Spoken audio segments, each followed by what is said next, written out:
Voyons dans cette leçon vidéo les manipulations de base, manipulations courantes que vous allez réaliser sur un tableau croisé dynamique. Vous avez généré votre tableau, vous avez modifié sa structure pour indiquer ce que vous vouliez obtenir en statistique. Regardez, sans rien faire, vous voyez apparaître déjà des petits boutons plus et moins, notamment quand vous avez mis plusieurs niveaux hiérarchiques d'analyse. Regardez, quand je clique sur le petit bouton moins, je peux escamoter le niveau. À l'inverse, avec le petit bouton plus, je le développe. Notez que si les boutons plus et moins n'apparaissent pas, c'est tout simplement parce que dans l'onglet Analyse, il est possible, regardez ici, de décocher bouton plus moins. Vous voyez que dans ces cas-là, les boutons plus moins ont disparu. Donc pour les faire réapparaître, vous recliquez sur bouton plus moins, ils réapparaissent et vous pouvez de nouveau cliquer pour escamoter ou développer. Deuxième manipulation intéressante, vous pouvez appliquer sur un tableau des filtres. Par exemple, si je me place ici, regardez sur le premier niveau, sur un site, je vais pouvoir utiliser le petit bouton ici de liste déroulante et je vais pouvoir, comme on le faisait avec des filtres, décider de désactiver certains éléments du tableau.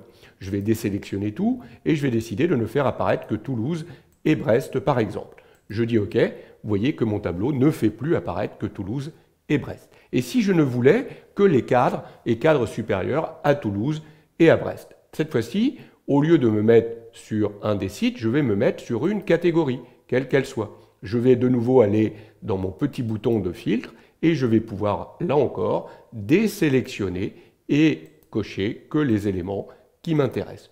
Je ne vois donc plus apparaître que les sites de Toulouse, de Brest et que les cadres ou les cadres supérieurs. Le tableau croisé m'affiche les statistiques correspondantes aux données qui ont été filtrées. Toutes celles qui sont masquées ne rentrent plus en compte dans les statistiques du tableau croisé.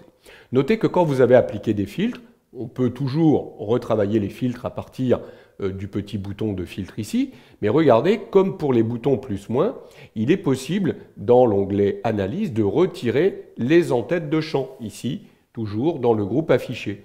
Dans ces cas-là, si on ne voit plus les en-têtes de champ, on n'a plus accès au petit bouton permettant de filtrer. Qu'à cela ne tienne, regardez, à l'intérieur de la liste de champs, sur la droite ici, vous retrouvez, regardez, les petits boutons de filtre. Ça veut dire que vous pouvez aussi, à partir de là, directement filtrer les données de votre tableau. Regardez sur catégorie, on va pouvoir retrouver le filtre actif, on va resélectionner tout. Pareil pour le site, on va resélectionner tout. Notez qu'on pourrait, à tout moment, revenir sur l'un des champs, reprendre la petite liste déroulante et effectuer le filtre à partir de la liste des champs. Donc vous voyez qu'on peut filtrer, on peut trier également, soit à partir de la liste des champs, soit à partir du tableau croisé dynamique directement, si on a laissé actifs les en-têtes de lignes et de colonnes de champs.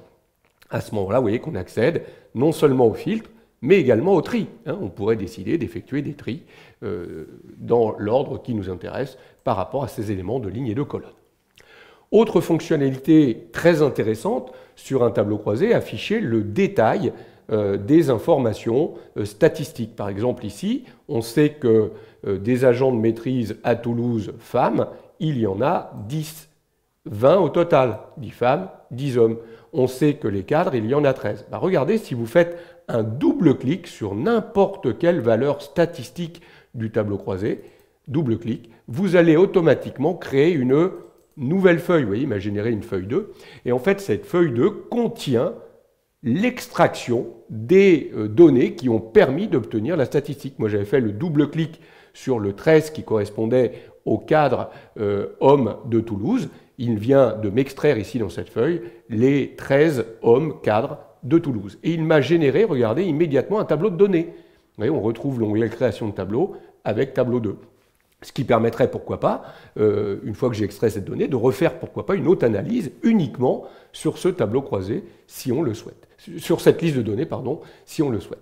Donc si je veux supprimer cette feuille, je ne suis pas obligé de la conserver, je fais un clic droit, je dis supprimer, puisque à tout moment, regardez, je refais un double clic ici sur le 60, j'aurai les 60 hommes de Toulouse. Donc à chaque fois que j'effectue un double clic sur une valeur statistique du tableau croisé, je vais extraire dans une autre feuille les données qui ont permis d'obtenir cette statistique. Si vous ne voulez pas que ce détail soit possible, vous pouvez allez dans l'onglet Analyse, vous allez chercher le bouton Options, et dans le bouton Options, il y a un onglet Données, et dans cet onglet Données, si vous regardez, il est possible ici de décocher Afficher l'affichage des détails. Donc si je décoche cette case Afficher l'affichage de détails et que je dis OK, maintenant si j'essaye de faire un double clic, vous voyez, ça n'est plus possible. Donc vous avez désactivé la possibilité d'afficher le détail. Je vais le faire réapparaître, Options, je reviens dans Données et je demande d'activer l'affichage des détails. Pendant qu'on y est, je vous invite à regarder, détailler tout ce qu'il y a dans Options. Il y a plein de commandes, on aura l'occasion d'en reparler au fur et à mesure. Par exemple, par défaut, le tableau croisé contient des totaux. Vous pourriez dire que vous ne voulez pas par défaut des totaux de lignes et de colonnes. Je vous montrerai comment les désactiver autrement par la suite.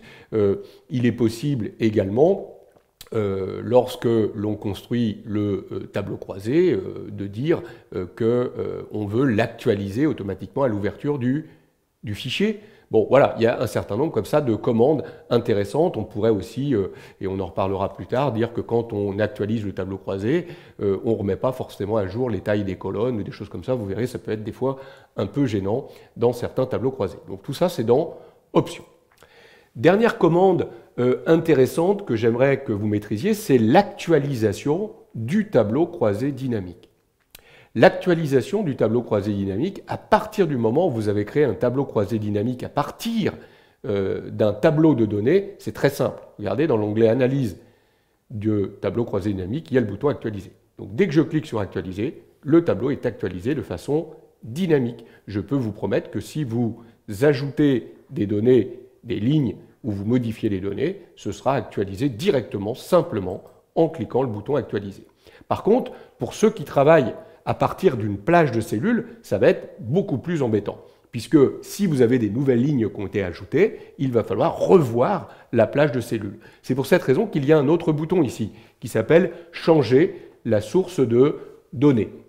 Changer la source de données, ça n'est évidemment disponible que si vous avez créé le tableau croisé à partir d'une plage de cellules. À partir de là, vous n'aurez plus qu'à redéfinir la plage de cellules correspondante. Vous voyez qu'ici, dans mon cas, si je le fais, il revient sur le nom de mon tableau puisque je n'ai pas travaillé à partir d'une plage. Donc moi, je n'aurais jamais besoin de venir ici sur changer les sources de données. J'aurais juste besoin de demander l'actualisation du tableau croisé dynamique de façon à ce que si ma source de données a été modifiée, les données ou les nouvelles données soient prises en compte dans le tableau croisé dynamique. Voilà quelques commandes courantes que vous devez maîtriser lorsque vous travaillez sur un tableau croisé dynamique.